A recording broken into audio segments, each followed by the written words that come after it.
Habla al micrófono. Bueno, sí. Bien cerquita. Ahí. No, manéjelo porque no está fijo. Está. Así que acomódelo a su piacere. Está bien, muchas gracias.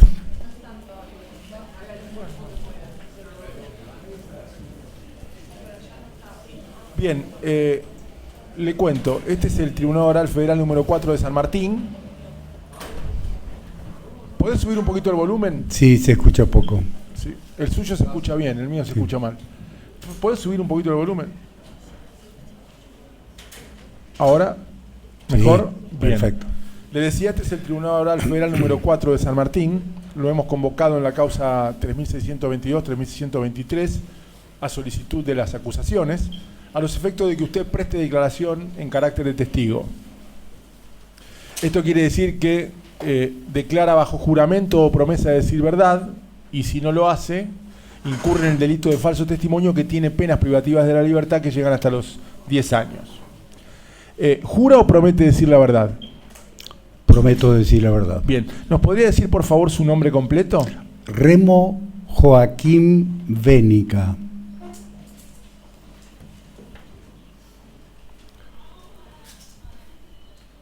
Señor, le voy a nombrar unas personas, usted me va a decir si las conoce o no las conoce. Raúl Muñoz, Jorge Apa, Roberto D'Ambrosi, Jorge Vano, Eduardo Ascheri, Carlos Casucho, Luis Firpo, Alberto Sotomayor, Marcelo Cinto Curtó. ¿Conoce alguno de ellos? No los conozco. Bien. ¿Usted tiene algún interés especial en el resultado de la causa? Sí, especialmente de dos grandes compañeros que han compartido con nosotros la vida en la selva, en la persecución por la dictadura militar, que hoy están desaparecidos. Otros dos, el que fue secretario general de las ligas de la provincia de Santa Fe, que compartí con él los cañaverales, digamos en la época de la persecución, con su esposa, también desaparecidos. Bien. En especial. Pero quiero hacer referencia a las brutalidades de la dictadura. Ahora eso profundizamos, pero le explico el contexto de la pregunta mía. Sí. Es, ¿alguna de todas estas circunstancias que usted mencionó, enumeró, ¿sí?, le impide manifestarse con la verdad? No me impide. Bien, era justamente a eso donde apuntaba los efectos de valorar su testimonio, ¿sí?, de entender su testimonio de un punto de vista formal en cuanto a la verdad, ¿sí?, de los hechos. Las partes tienen dio sus datos personales por cuando... Sí. Bien. ¿Tienen por satisfecha la identificación personal y la generalidad de la ley del señor Bénica? Bien, le cuento la mecánica. Van a ir preguntándole la parte acusadora, hará lo propio después la defensa, y nosotros haremos algunas preguntas de carácter aclaratorio, o para profundizar alguna cuestión, o para encaminar un poco el hilo de su narrativa, ¿sí? De acuerdo. Bien, y le recuerdo siempre al micrófono y manéjelo con comodidad. Doctora. Sí, gracias. Buenos días, señor Bénica. Buenos días. Bueno, yo tengo presente su militancia dentro del universo de ligas agrarias. Tengo presente la existencia de ese libro que da cuenta de lo sucedido, incluso de una película que relata lo vivido por ustedes en ese tiempo. Pero le voy a pedir si por favor le puede contar al tribunal en qué consistió la militancia de ligas agrarias, cuál fue el lugar que tuvo dentro de la economía de la región, qué pasó con las ligas agrarias, qué pasó con los militantes de las ligas agrarias, cuáles fueron las consecuencias. Y en ese contexto, perdón que me extiendan, pero para que usted pueda explayarse, en ese contexto recuerde y mencione, como iba a hacerlo, a los compañeros y compañeras que formaron parte, y qué fue lo que pasó con esos compañeros. Perfecto, y compañeras. Perfecto.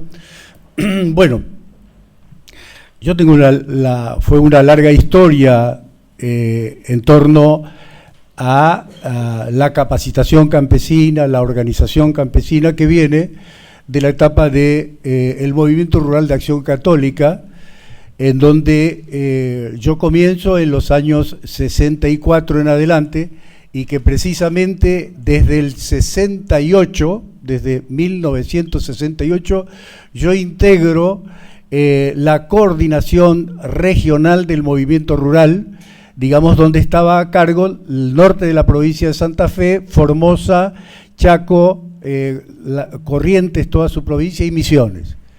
¿En qué consistía la actividad que desarrollábamos a nivel de todo el país?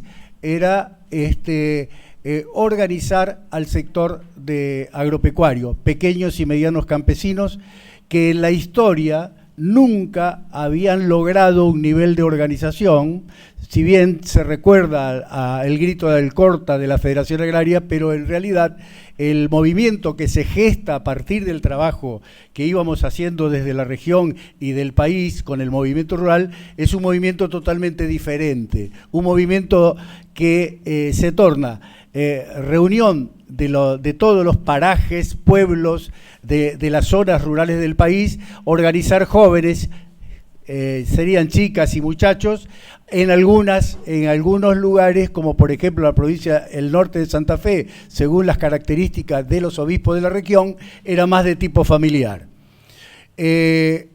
Consistía en organizar, y la cuestión era capacitar a los jóvenes y ponerlos en marcha en torno al desarrollo de la región.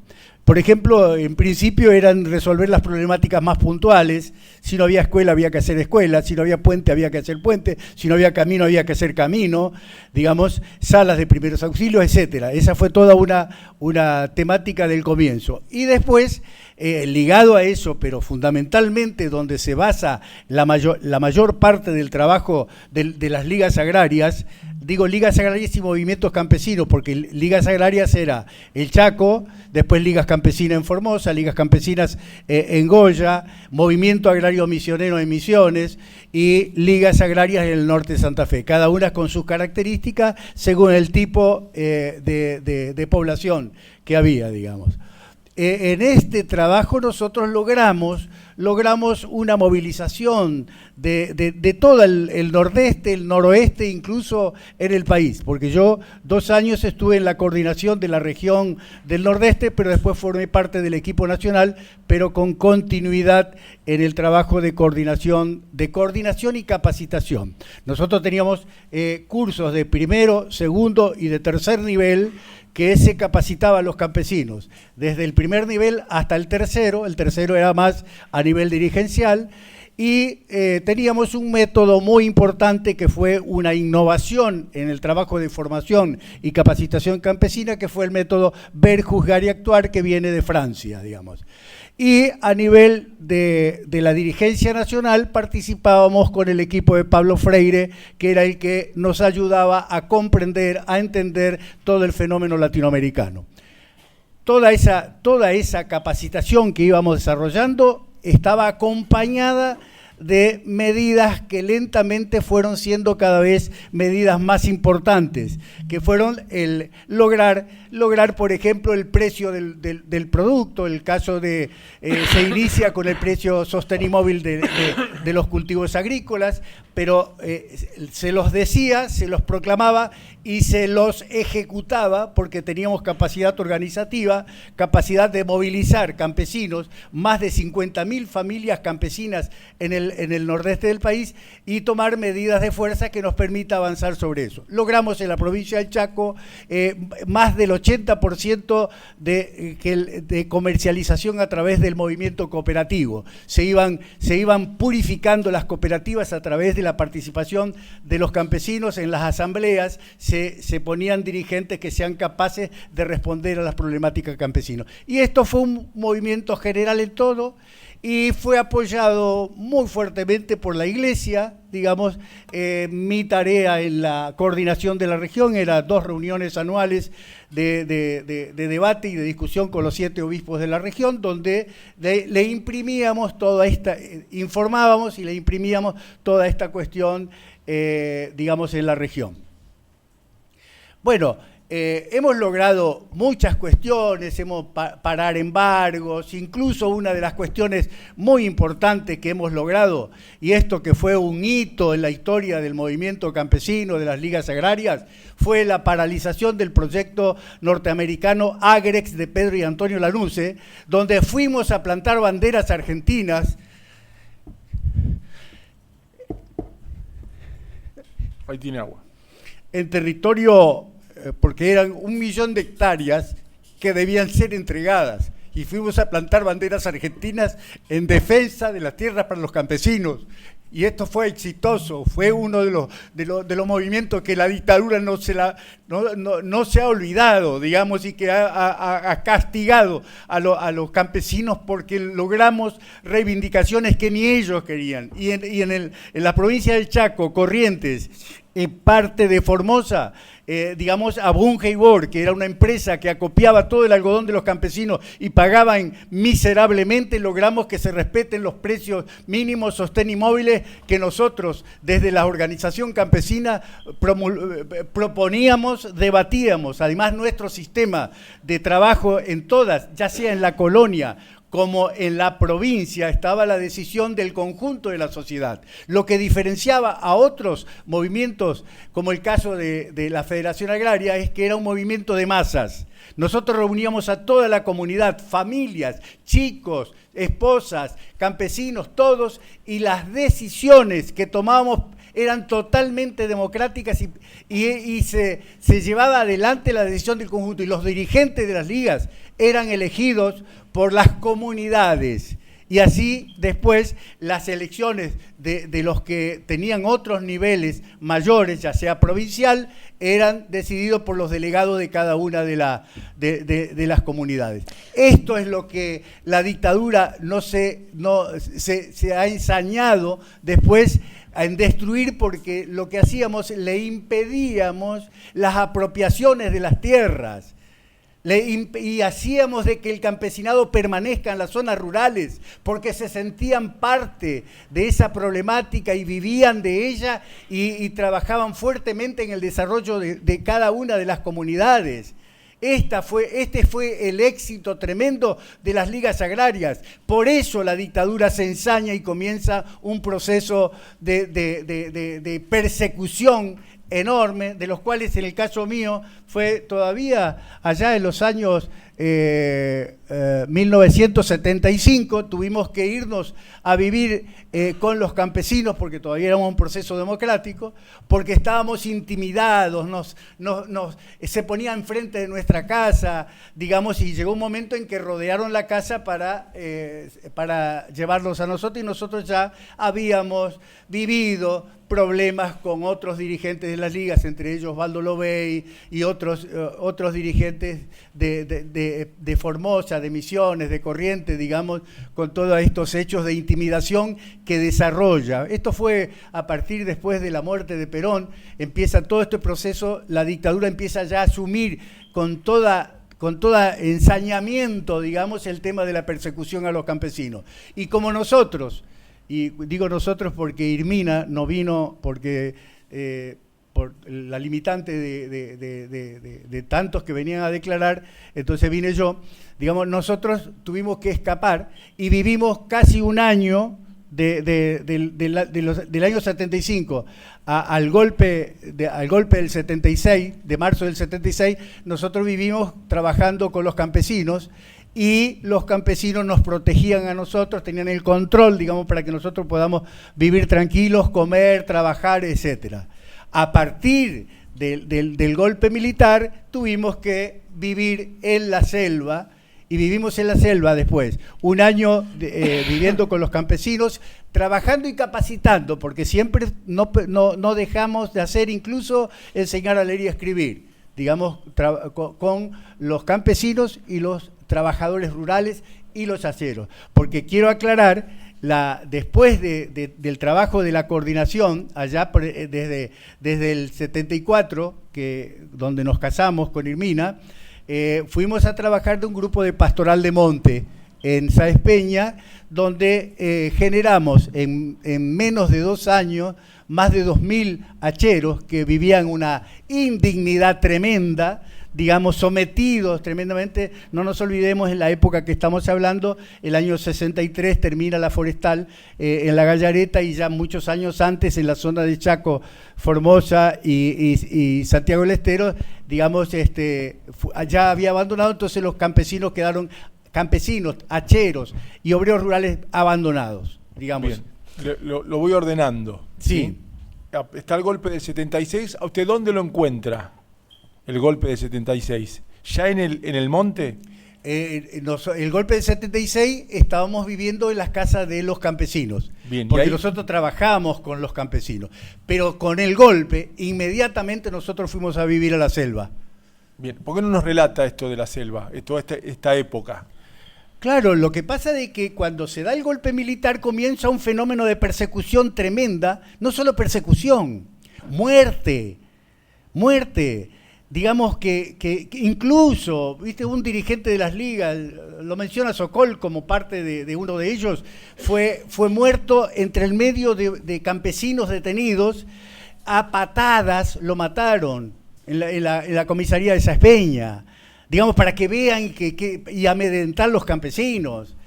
Era tremendo el accionar, los campesinos y hacheros, y estoy hablando, cuando hablo de hacheros, de dirigentes del sindicato de Fatre, digamos que era Fatre en aquella época, hoy es Guatre, digamos, porque claro, nuestra casa en Saspeña, donde vivíamos con Irmina, era también la sede del sindicato, porque no había lugares. Entonces era la sede del sindicato de Fatre, digamos, ¿viste? Entonces, cuando lo detienen al secretario general de Fatre, de ahí de Saspeña, que éramos muy amigos, incluso ha aprendido a leer y a escribir, digamos, de nuestra acción. Hemos logrado una cooperativa de trabajo muy linda en la zona de Bajo Hondo con él, digamos, para 25 familias, etcétera. Entonces la persecución fue tremenda, donde a este dirigente de las ligas lo mataron con puntapiés delante de los campesinos, Remo, que fue Sokol. Perdón, acá. Cuando usted habla de la persecución, en ese momento y ya a partir del golpe, ¿quiénes llevan adelante esa persecución? ¿Qué fuerzas fueron las que intervinieron en esa persecución? Había una integración de las fuerzas. Para el caso nuestro de las zonas rurales eran más, digamos, de la policía de la provincia del Chaco. Pero había injerencias y sabíamos que eran otros los que operaban para hacer todo este trabajo de persecución. Además, digamos, ahí hablando de eso, a uno de los dirigentes también lo matan a patadas, digamos, ahí frente a todos los demás que estaban, digamos que fue Sokol, digamos que era un dirigente regional, digamos, de ahí de la provincia del Chaco, etcétera. Cuando se refiere a esas otras fuerzas intervinientes, ¿a qué se refiere? Usted dice la policía y además... Claro, nosotros estábamos perseguidos no podíamos identificar, pero hace referencia a militares, y ahí ya nosotros no podemos dar ni siquiera nombres, digamos, ¿viste? Porque nosotros en ese momento cuando digo nosotros, me refiero a 4 compañeros, mi esposa y 2, uno era el abogado, que era el abogado de las ligas y de los sindicatos de hacheros, que era Hugo Bocuber, de la zona de Villa Bertet, y el otro es el compañero que era secretario general de las Juventudes peronistas de Saspeña, digamos que estábamos juntos, estos 4 estábamos juntos en la selva, digamos. ¿El apellido de él? Él es Fleita. ¿Nos quiere contar sobre esta clandestinidad vivida en el monte? ¿Eran ustedes 4? ¿Hubo algún grupo más? No, nosotros 4 nomás éramos. Porque ahí se produce una persecución muy fuerte por parte de las fuerzas, de todo tipo de fuerzas, porque había desde, digamos, que nosotros no conocíamos, pero una actividad principal fue de la policía del Chaco, evidentemente, que tenía desplegado por todo el territorio, digamos, ¿viste? Entonces, a ver, perdón, la pregunta. No, le preguntaba cómo había sido ese periodo en el monte y quiénes habían estado, además de usted, Irmina, Bucuber y Fleitas. ¿Quiénes más recuerda? Bueno, estaba el secretario general de las Ligas Agrarias, Osvaldo Lobey. Estaba, creo que también declaró Oscar Matot. Estaba estos desaparecidos, también que están desaparecidos actualmente, ahí, disculpen que por mi estado me olvide de los nombres. No se preocupe, yo después en todo caso le voy a ir preguntando por Sí. compañero a ver si recuerda de uno u otro Claro. compañero. Pero Y bueno, y el secretario general de FATRE, de esa Espeña, que era Medina. Medina lo detuvieron y lo torturaron, le sacaron los dientes con tenaza, digamos, y lo maltrataron mucho. Él era un dirigente de la seccional Saespeña, digamos, se llamaba Walter Medina. Remo, ¿usted recuerda, escuchó hablar o recuerda en ese caso qué fueron los operativos Toba? ¿Supo sobre la existencia de los operativos Toba? No, yo de los operativos Toba simplemente lo que se comentaba públicamente, digamos, del maltrato, de las torturas y de todo eso, pero precisar no, porque yo en ese momento con mi esposa, digamos, vivía en la selva, digamos. ¿Cuánto tiempo estuvo en la selva? Yo estuve 4 años. ¿Hasta qué fecha, o sea, más o menos? Yo salí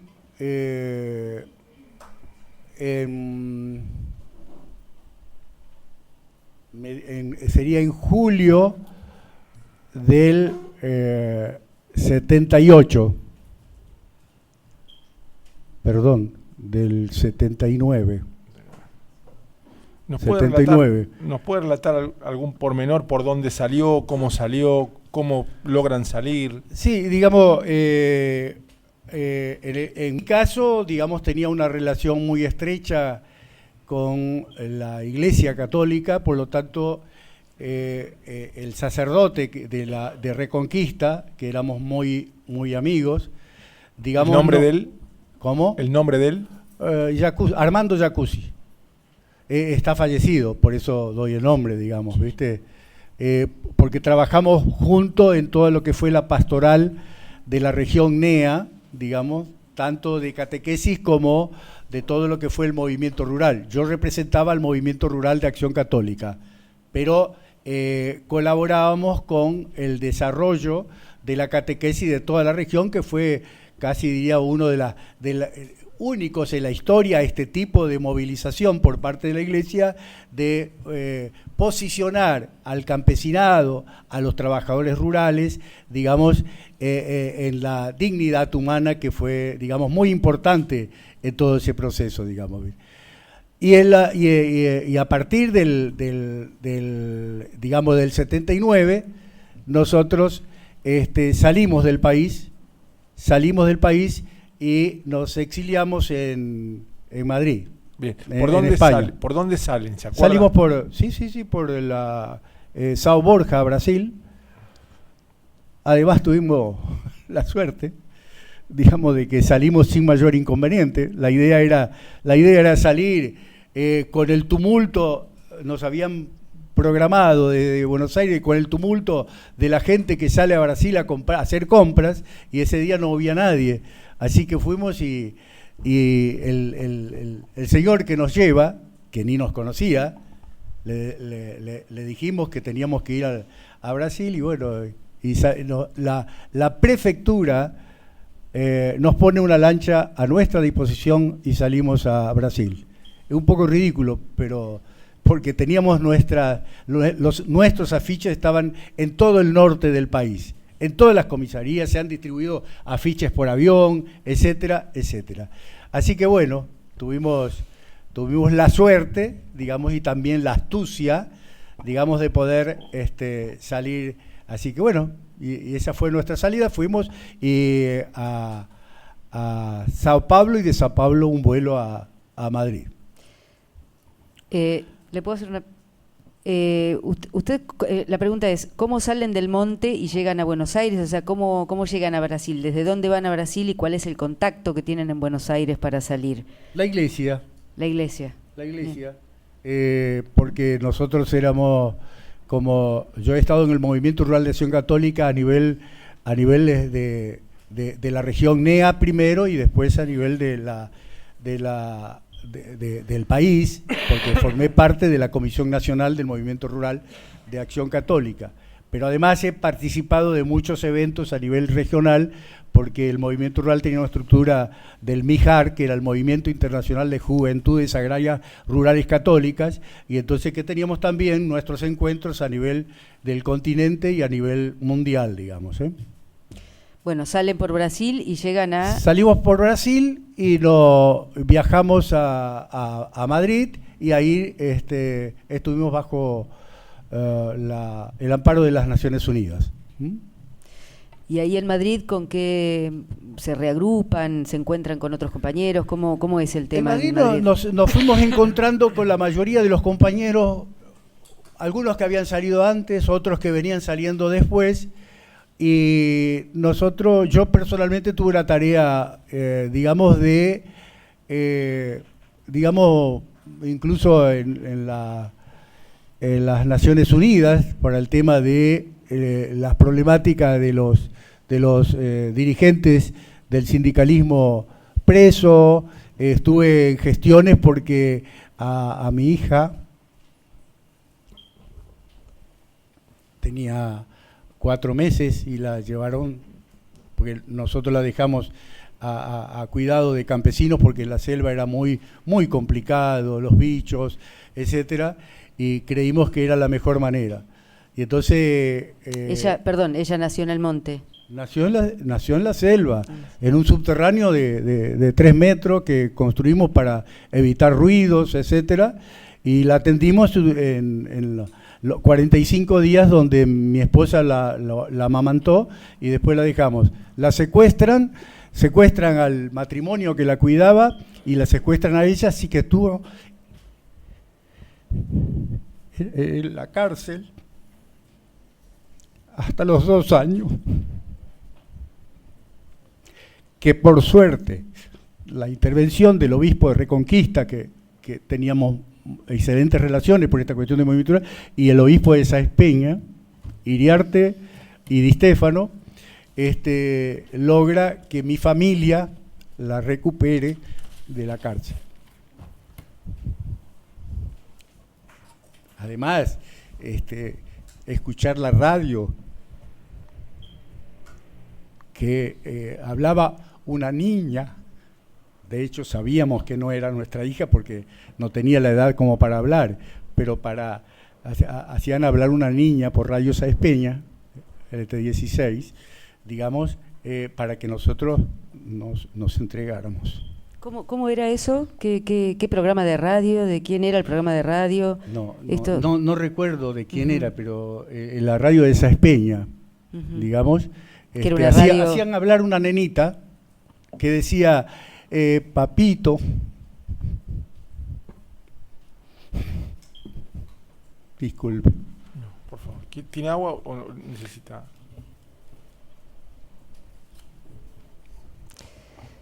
Mamita, aquí los que me tienen les dan una oportunidad. Entonces, bueno, a ver, así que entonces todo, no sé si preferiría alguna pregunta para seguir la cuestión, digamos.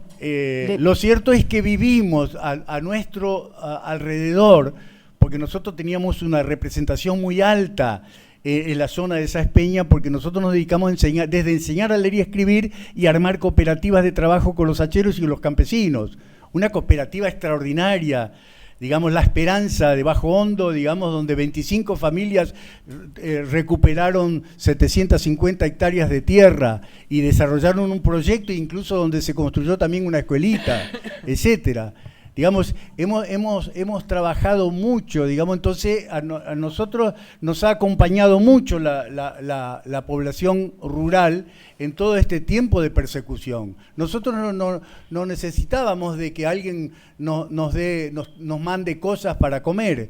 Nosotros recurríamos al campesinado y el campesinado conocía nuestra historia porque nosotros veníamos trabajando desde muchos años y en lugares, digamos, en el último periodo, después ya, digamos, de alguna manera las ligas agrarias funcionaban bien, nosotros nos dedicamos a todo lo que es el sindicato de hacheros.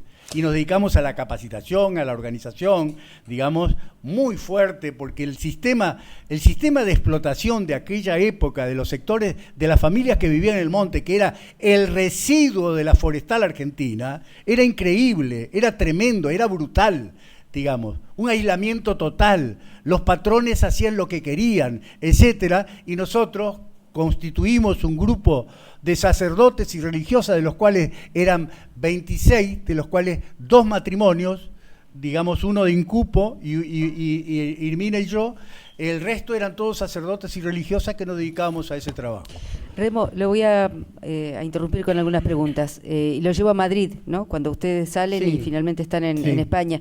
Y mencionó, dijo los compañeros que ya estaban allá, los que fueron saliendo. ¿Nos puede mencionar quiénes fueron, a todos aquellos con los que se fueron encontrando y, claro, y en qué contexto? ¿Cómo? Nosotros salimos con Irmina y después, a los 2 o 3 meses, no recuerdo bien, digamos, el caso de Hugo Bocuber y Luis Fleita, que son los compañeros desaparecidos, que todavía no sabemos de la historia de ellos, y después, bueno, el caso que también con el compañero que declaró antes, Carlos, digamos... Carlos Cremona. Carlos Cremona, digamos que porque con ellos... Nosotros primero estuvimos en el Chaco, digamos, viviendo los 4. Irmina, yo, el caso de Fleita y de Bocuber, y cuando fuimos al norte de Santa Fe, porque era insoportable la persecución, porque eran miles de milicos, sería ya ahí de las fuerzas de seguridad de la provincia, pero también del ejército, que, digamos, recorrían todas las zonas. Entonces era muy, muy frágil nuestra estada, porque en realidad la evaluación que hacían los militares era que nosotros estábamos en el impenetrable. Nosotros no fuimos el impenetrable. Nosotros vivíamos con la gente a la cual le hemos desarrollado y hemos capacitado durante varios años, que era en la zona ahí entre Sáenz Peña y Villa Bertet, etcétera. En esa zona era la que nosotros estábamos. Entonces se tornó muy complicado, entonces, digamos, nos retiramos a la provincia de Santa Fe, que ahí yo más conocía porque mi familia era de ahí, digamos. Así que bueno, y vivimos, decimos, por suerte, el gobierno de la dictadura hizo de que los campesinos no puedan cosechar una caña de azúcar, porque no había precio, una explotación total y absoluta, así que vivimos casi 2 años en los cañaverales del norte de Santa Fe. Vuelvo a España nuevamente, y a los compañeros, a la gente con la que tuvo contacto en España. ¿Quiénes eran? Ustedes estaban militando en el contexto de la posibilidad de retornar a la Argentina, y en ese caso, qué era lo que se pensaba, en qué contexto sucedió, si esto sucedió en el contexto de la contraofensiva montonera. Claro. ¿Qué recuerda de eso? Ahí, digamos, la cuestión de la organización de todo lo que fue la contraofensiva, digamos, porque yo tuvo dificultad mi esposa, una operación, digamos, bastante complicada. Entonces nosotros no pudimos regresar, que era la idea era, digamos, venir y digamos, acompañar el proceso campesino. Eso le voy a preguntar. ¿Cuál era la idea de regresar? La idea de regresar era tratar de como hacer una apoyatura de todas estas organizaciones importantes que teníamos, que fueron las organizaciones más importantes de la historia del campesinado de la Argentina, especialmente todo el nordeste, digamos. Entonces era acompañar ese proceso porque nosotros partíamos de la base de que la dictadura no podía permanecer y ya se veían signos de que la dictadura comenzaba a tener aspectos, digamos, complejos, digamos, y comenzaban las movilizaciones del sector de los obreros de la industria, digamos, ¿viste? Y de los que sí pudieron regresar, ¿recuerda quiénes fueron los que Claro. regresaron? Y si recuerda más o menos sí. en qué momento regresan, en qué año, en qué mes, en qué época. De los compañeros íntimos que estuvieron con nosotros, que fue Luis Fleita y Hugo Bocuber, digamos, este último era el abogado de los movimientos campesinos y los sindicatos de hacheros, digamos, por eso estaba perseguido, digamos. Ellos vinieron más o menos, porque nosotros no teníamos vínculos permanentes, digamos, allá después de mediados de los 80, digamos, más o menos, digamos, ¿viste? Lo que sí puedo dar testimonio, que seguramente nadie lo pudo dar respecto a ellos, es que... Usted, en primer lugar, ¿usted supo por qué lugar accedieron al país ellos? Yo por comentarios. Sí, por comentarios. Por comentarios de la zona de Mendoza. Y lo que sí puedo testimoniar, y creo que es el único testimonio que puede ser, porque digamos que los militares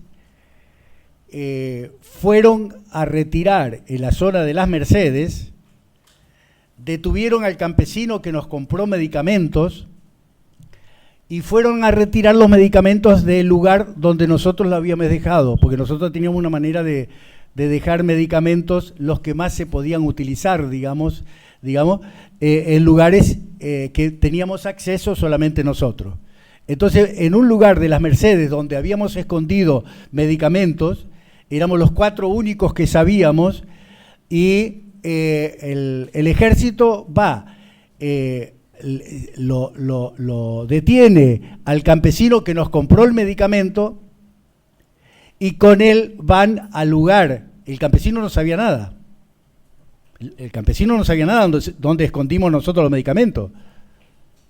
Y lo llevan al lugar donde estaban escondidos los medicamentos. Esto es esta es una confesión de que lo que nos da a entender que, como algunos dicen, sí, desapareció en Mendoza, etcétera, para mí no. Los trajeron en el territorio, digamos, y porque este es el testimonio de hoy, lamentablemente, este campesino está desaparecido, digamos, está muerto, digamos, no es que desapareció por la cuestión de la dictadura.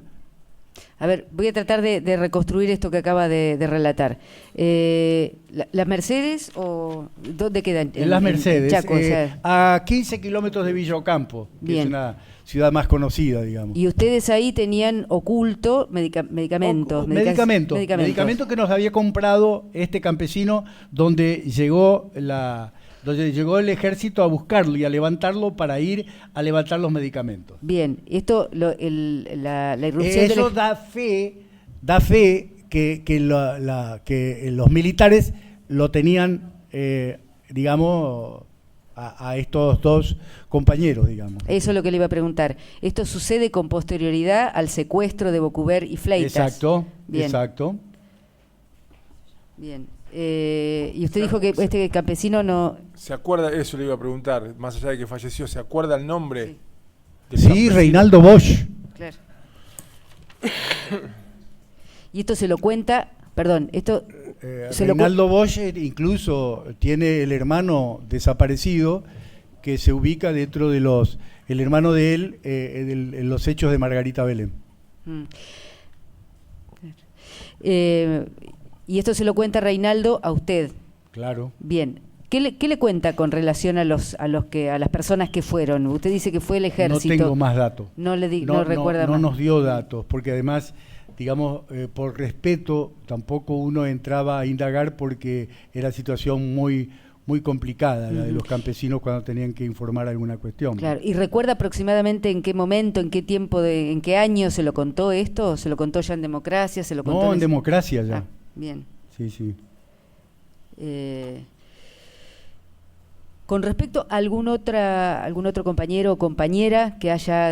Arturo Deán y su compañera Bregán, que él era secretario general de las ligas del norte de Santa Fe, digamos, porque nosotros cuando vinimos del Chaco, vinimos caminando del Chaco al norte de Santa Fe y nos encontramos con los compañeros en los cañaverales.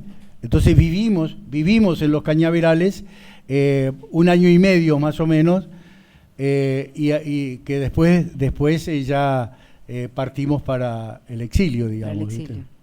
O sea, vinieron de la selva caminando hasta los cañaverales. Caminando. ¿Cuántos kilómetros son? ¿Cuántos kilómetros es eso? Nosotros hemos hecho más de 300 kilómetros porque cuando uno camina en la selva y los bajos submeridionales, donde desde la selva hay sequía, fue una sequía enorme, que incluso era difícil de conseguir agua, tuvimos la suerte, y ahí cuento una anécdota, digamos, tranquilizante.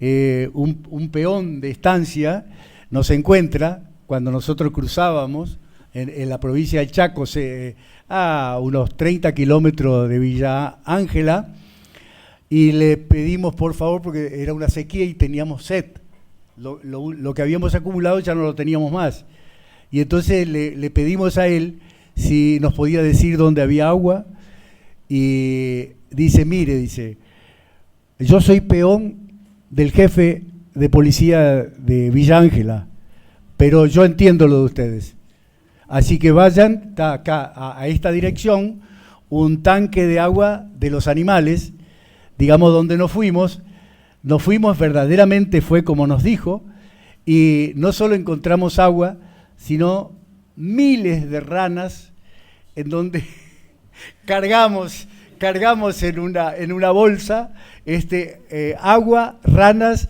y seguíamos la travesía, digamos, ¿viste? Porque tuvimos una travesía muy linda. Había que lindo poder hacer un relato detallado, porque, digamos, donde necesitamos que comer, nosotros decíamos el maná del desierto. Algunos de la historia bíblica, digamos, donde el pueblo egipcio, digamos, se desplaza por muchos años, digamos, y encuentra el maná. Nosotros, si no era, digamos, aparecía la tortuga, aparecía, viste, siempre un arroyito que pescábamos, digamos, todo hechos así, incluso le llamamos la pesca furiosa, porque en media hora hemos sacado como 30 pescaditos que nos sirvió para disfrutar y festejar al día siguiente, digamos. ¿Qué edad tenían ustedes en ese tiempo? ¿Cuántos años tenían? La persecución se inicia cuando yo tenía 33, ahí eran 36, 37 años, mi esposa 26. ¿No? Recién mencionó a Arturo Deán y a su mujer, Bregán. Sí. ¿A ellos los vio usted en el exilio? Sí, hemos compartido, porque además teníamos una amistad profunda en todo el proceso del movimiento rural y de las ligas agrarias con ellos. Y con relación al reingreso de ellos al país, ¿sabe más o menos cuándo volvieron? Más o menos, porque yo no tengo precisamente, porque no teníamos nosotros todos los datos de lo que sucedía, digamos, más o menos a mediados del 80, más o menos, digamos. ¿Y usted sabía o tenían conocimiento de por dónde podían entrar al país? ¿Eso lo supo? No, porque eso nosotros directamente no sabíamos por dónde, ni tampoco sabíamos exactamente quién regresaba, por una cuestión de preservación de la vida de la gente, digamos, ¿viste? ¿Alguna otra persona más recuerda con la que pudo haber estado en contacto, más allá de que sean o no del universo de ligas agrarias, en España? ¿Contactó a alguien más? ¿Conoció a alguien más que haya regresado al país Bueno, lo conocí a Carlos Cremona, digamos que nos encontramos allá.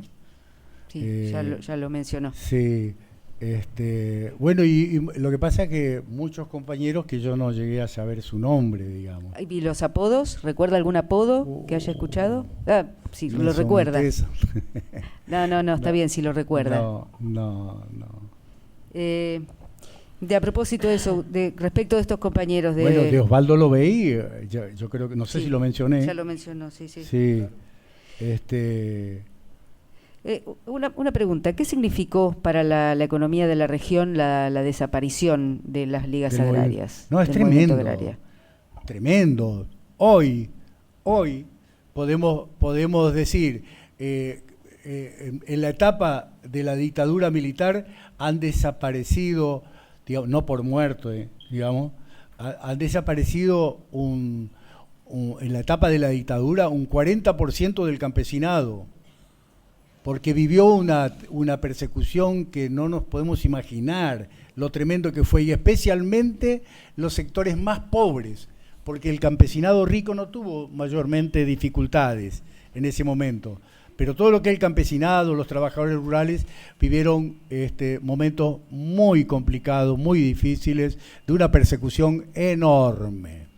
Se distribuían hasta por avión, digamos, nombres, aterrorizaban por las radios permanentemente difamando a los campesinos que estaban perseguidos, con cosas horribles, hasta que nosotros necesitamos alimentarnos de los niños, de sangre de los niños, cosas horribles, de todo lo que nos podemos imaginar. Era tremendo el nivel de persecución, es lo que estaba mencionando. Sí. Lo que le quería preguntar, ¿sabe supo si esas radios eran radios oficiales o eran radios privadas? No, lo que pasa es que en ese momento, sean oficiales o privadas, todas funcionaron, porque era un nivel de control total. Era un nivel de control total. Nosotros lo que más escuchábamos era la radio de Sáenz Peña, digamos, que era porque nosotros estuvimos la mayoría del tiempo entre Sáenz Peña, Villa Ángela y Campo Largo, toda esa una zona de mucha selva, pero fundamentalmente de muchos campesinos chiquitos y de hacheros que nos han conocido a nosotros, digamos. Entonces nosotros sobrevivimos mediante la ayuda de ellos, digamos, ¿viste? Bien. De los compañeros estos que mencionó, Fleitas, Bocuber, Deán, Bregán, ¿qué recuerda? ¿Recuerda algo en particular de ellos o quiere recordarlos de algún modo en particular? Mi homenaje de una entrega total, desinteresada, tanto de Deán como su señora Bregán, tanto como el abogado Bocuber, con este dirigente joven, digamos, que fue Luis Fleita. Mi homenaje, digamos, por su dignidad, su compromiso, su generosidad, y digamos, hay cosas. Hoy estábamos leyendo con algunos compañeros, acá hay un poema que uno de los compañeros desaparecidos le hace a mi hija, nacida a 3 metros de profundidad en una tatucera del Chaco. Él, que hoy no está, que está desaparecido, hizo un poema muy lindo de mi hija, digamos, cuando nace en la selva, en medio del Cardo Chuza, debajo de un quebrachal, digamos, etcétera, etcétera. Pero muy lindo. Bueno, yo no tengo más preguntas para hacerle, le agradezco su testimonio. Doctor Yonto. Sí, gracias, presidente. Hola, Remo. Gracias por dar su testimonio. Queremos preguntarle de los compañeros que nombró, si recuerda el sobrenombre, el apodo de ellos, ¿sí? Yo le voy a ir leyendo y usted, si lo recuerda, si se lo puede decir al tribunal. A Bocuber, ¿cómo le decían? Pato. Pato. A Fleitas. Ay. Bueno. Claro, porque me cuesta un poco, incluso cuando detenían a algún campesino nosotros cambiábamos de nombre, Ajá. por Bien. las dudas. Está bien, sí, se acuerda. Adean o Dean, Dean, ay. Disculpen que mi estado sí, no hay problema. Y a su compañera Bregán, bueno, no importa. Usted tenía un sobrenombre, Santiago, Santiago. tenía que ver con el apóstol Santiago. Ah, bueno. ¿Y su compañera Irmina? Nené. Nené. Bien. Dígame, ¿y usted conoció, le voy a leer algunos apellidos, a ver si los conoció en alguna circunstancia de ligas o de la militancia, en el exilio, o si supo algo de ellos? Molina. Sí, Molina, un gran compañero de las ligas agrarias, pero que yo, en el momento de la persecución, yo perdí totalmente pistas de él. Incluso tampoco lo he visto en el exilio, porque tengo entendido que él retorna, digamos, del exilio en el apoyo a compañeros, pero ahí ya no sé exactamente, así que si hablo por ahí... Lo que usted sepa. Sí, creo que entró para ayudar a algunos compañeros que estaban acá, digamos, ¿viste? Pero no tengo más, yo con él no me he encontrado nunca. Después, digamos, porque compartíamos toda la etapa de las luchas de las ligas y de el sindicato de hacheros de la provincia del Chaco, digamos, ¿viste? Bien. ¿A la compañera de Molina la conoció? No. No. Bien. ¿Conoció a Piccoli? Sí. ¿Nos puede contar qué supo? Un gran líder ¿Qué campesino. pasó con él? No tengo la referencia, creo que es la que aparece en la prensa. Ahí lo asesinan en el Chaco. Digamos, era un compañerazo de primer nivel. Él fue un dirigente de la juventud cooperativista con un compromiso enorme, y valoro que tuvo el coraje de decirle a Lanuza: señor presidente, no le doy la mano, cuando resuelva el problema de los campesinos del Chaco les voy a dar la mano. Y digamos, extraordinaria la actitud de él, digamos, el momento en que Agustín Lanuza visita el Chaco, que incluso vinieron todas las relaciones con el episcopado, más con el obispado, digamos, que ahí comenzó el obispado a retasear el apoyo a las ligas, pero claro, eran momentos muy difíciles, muy complejos, digamos, ¿viste? Bien. ¿Marcón lo conoció, supo algo de él? No. Bien. Otra cuestión, en su caso particular, usted o su familia, mientras duró todos estos años en la selva y en los cañaverales, ¿sabe si su casa familiar o la casa de algún familiar suyo fue allanada, perseguida, rodeada? No. No, a mi familia no le pasó nada. Lo que pasa es que mi familia respondía un poco a un sector más, diría, rico.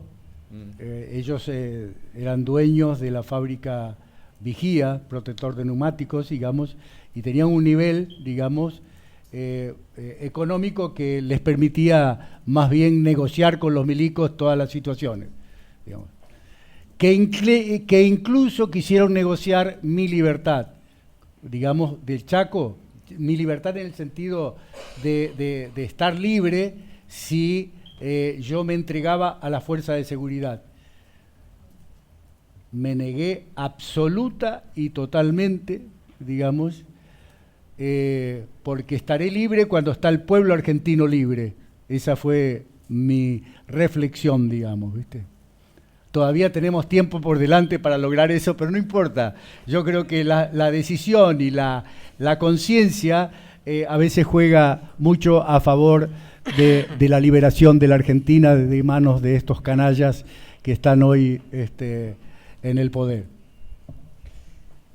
Dígame, ¿usted participó en Madrid en algún tipo de encuentros reuniones en función de reorganizar las ligas, esto que contó antes. Sí, sí, incluso me comprometo a enviar una fotografía, porque acá un compañero trajo una fotografía de Misiones, donde también estoy yo, en un encuentro que tuvimos en Madrid, donde se debatió mucho el tema de cómo actuar frente a la posibilidad de que resurja todo este movimiento, que fue uno de los movimientos latinoamericanos más fuertes a nivel campesino, digamos, y de Argentina ni hablemos, las capacidades. En un encuentro con el INTA y el cooperativismo y los clubes 4A del INTA, etcétera, después que regresamos del exilio con la libertad, digamos, dicen que fue el momento de mayor trabajo en conservación de suelos en el nordeste del país. Y es cierto, las ligas tocaban todos los temas referentes a lo productivo, ya sea las conquistas de tierra, pero también el trabajo de mantenimiento de la calidad de los suelos a través de manejos no agroecológicos como lo que está haciendo hoy, pero manejos racionales que permitiera, digamos, conservar y mantener la calidad de los suelos para la producción. Así que fue el momento más importante del nordeste del país en ese sentido. Usted dijo recién que podría aportar fotos que tiene de esos. Tengo una foto de ese encuentro que tuvimos en Madrid. Bueno, le pedimos. Sí, después, y yo no pensé que eso era de utilidad, pero me comprometo a hacerle llegar. Bien, ahora nosotros vamos a hacer la petición al tribunal de eso, pero tomamos su palabra, después nosotros lo vamos a pedir y seguramente, si se aprueba, se le comunicará. Sí. Así que quédese tranquilo. Y una última cuestión. Este sector de la iglesia que usted nombró, que los ayudó, ¿usted básicamente los denominaría de algún modo ese sector o tenían algún tipo de denominación que los unificaba? No, había distintos, porque por ejemplo la presencia de muchos sacerdotes de Francia, que fue demandada por el episcopado argentino y fundamentalmente de la región NEA, ante la necesidad de una pastoral rural, que se acoplan y apoyan a todo este movimiento. Puedo decir, Santiago Renevot, de Formosa lo matan en la tortura, un sacerdote pero espectacular, maravilloso, que acompañaba a los campesinos, digamos, ¿viste? Y así no recuerdo los nombres de otros, pero te digo muchos de ellos. Bueno, el obispo Angelelli, éramos muy amigos porque él apoyaba el movimiento rural de Acción Católica con todas sus fuerzas y apoyaba los movimientos campesinos. Después, bueno, del Chaco, un sacerdote italiano, no me acuerdo ahora, después otro argentino que estuvo preso, digamos, en aquella época, digamos, ¿viste? Bien. Pero digamos, una participación muy activa de la Iglesia, porque no olvidemos que veníamos de la declaración del documento de Medellín, de los obispos de América Latina, que nos convocaba a los jóvenes a luchar por un cambio urgente, profundo y audaz de las estructuras políticas, económicas y sociales de América Latina. Eso lo asumimos como dirigentes campesinos, como cristianos, para llevar adelante este proceso. Así que teníamos la conciencia muy clara en ese sentido, porque además se da el primer fenómeno de la historia, en donde el Concilio Vaticano II nos da a los laicos un papel protagónico dentro de la Iglesia, porque antes el laico no podía participar, no tenía, es decir, y con ese, en el documento que en Medellín, en el año 68, digamos, hay un documento muy extraordinario que la Iglesia lo oculta, lo niega, pero uno puede conseguir fotocopias y en realidad nos da una fuerza capaz de avanzar sobre la construcción, digamos, de una sociedad más digna de ser vivida por el ser humano, digamos, ¿viste? Así que, y nosotros seguíamos muy de cerca eso. Y yo tenía un sacerdote francés extraordinario, Pablo Dugas, era mi asesor en todo el trabajo de la región NEA, así que estuve mucho con él, un sacerdote maravilloso. Decide que cuando él muere lo entierren en la Argentina, y así es. Hoy está en Alejandra, provincia de Santa Fe, en el cementerio, digamos, porque fue el último lugar donde... Y también nos ha apoyado, quiero decir que nos ha apoyado porque él nos va a buscar en los cañaverales, digamos, porque teníamos el segundo hijo, nacido en los cañaverales del norte de Santa Fe, en pleno invierno, digamos, nos va a buscar para bautizarlo en la parroquia de Lanteri, provincia de Santa Fe.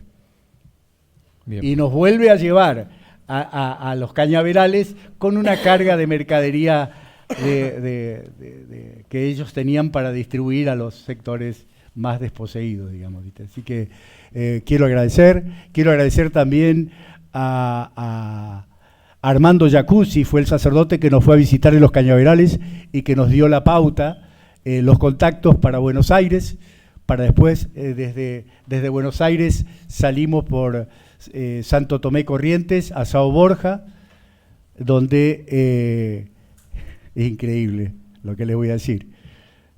Nos habían dicho en Buenos Aires que era el momento en el que salía mucha gente a hacer compras, entonces van a pasar desapercibidos entre medio de la gente. No había nadie, el puerto cerrado, y el taxista nos dice, cuando bajamos del colectivo que nosotros fuimos a pedir, dice, pero no. El taxista dice, no, pero no se preocupe, si ustedes tienen dinero para que abran el puerto, ustedes pueden pasar. Nosotros no teníamos alternativa porque nuestra foto estaba en todas las comisarías del norte del país, así que no teníamos posibilidad de estar ahí en Santo Tomé, digamos, porque nuestra jeta, nuestra cara, digamos, podía ser descubierta. Así que entonces nos lleva, incluso se toma la posta. Nosotros le dijimos, yo iba con mi hijo que nació en los cañaverales, mi esposa y mi hijo. Entonces dice, le pedimos por favor que hablara con prefectura para que nos deje salir, etcétera. Tipo tomó el taxista que hacía siempre ese recorrido, así que él fue a arreglar las cosas con la prefectura y lo único que tuvimos que hacer es entregar los documentos, digamos, que nos habían hecho acá en Buenos Aires, digamos, a través de este vínculo, digamos, que tuvimos, digamos, para salir del país. Nada más, presidente, gracias. Doctor. Señor Bénica, quisiera preguntarle, bueno, yo soy Ciro Aniquiárico de la Secretaría de Derechos Humanos de Nación.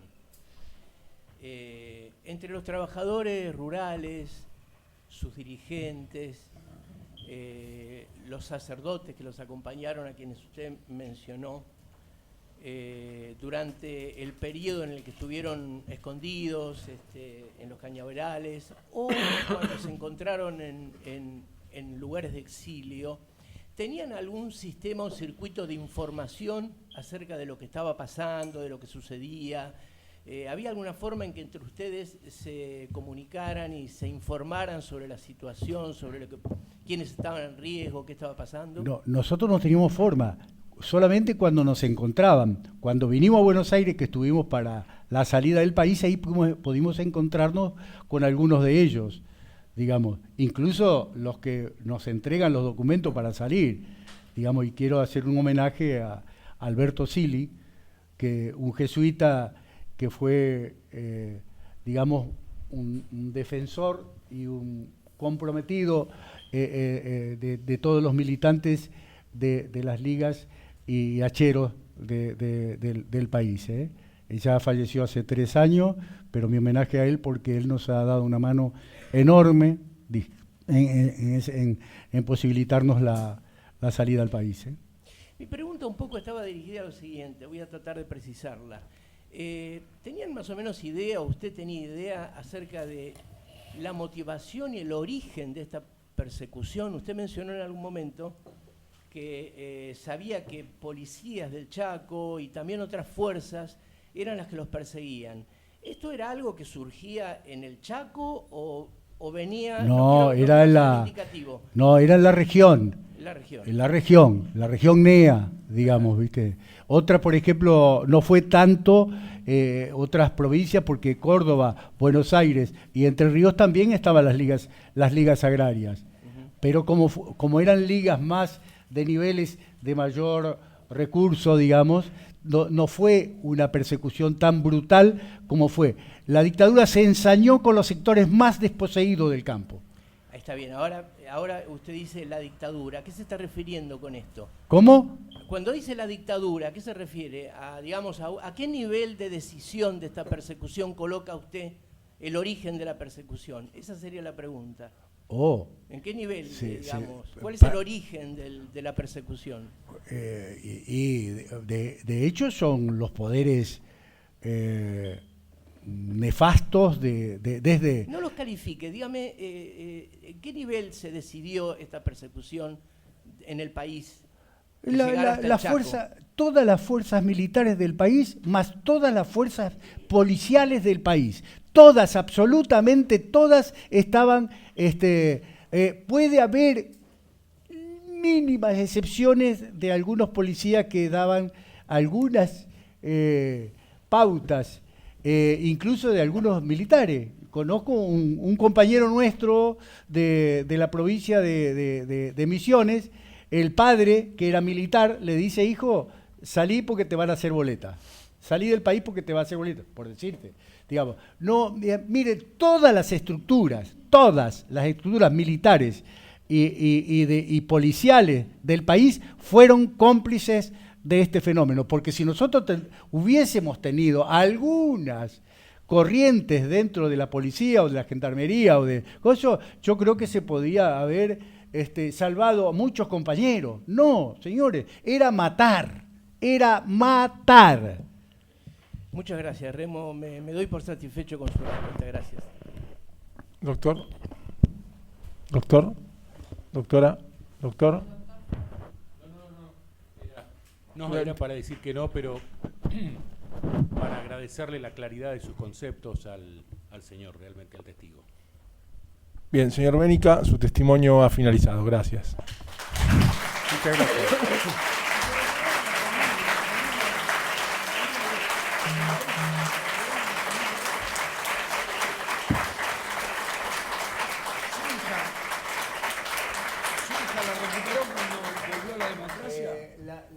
Mi hija la recuperó mi familia después de 2 años de la cárcel, y pudimos reencontrarnos cuando tenía 6 años y medio.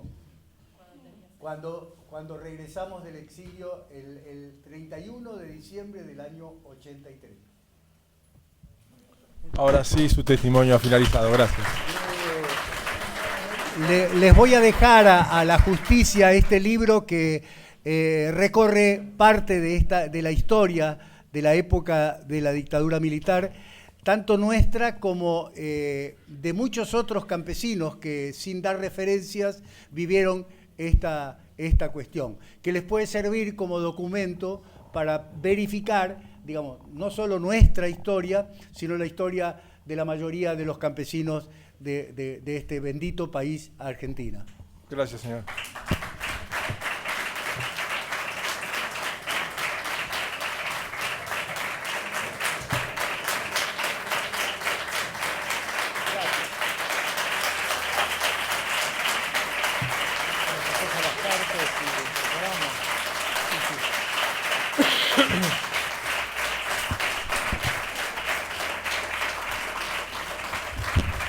Tarde o temprano el pueblo argentino estará libre de todas estas circunstancias y problemáticas que vivimos.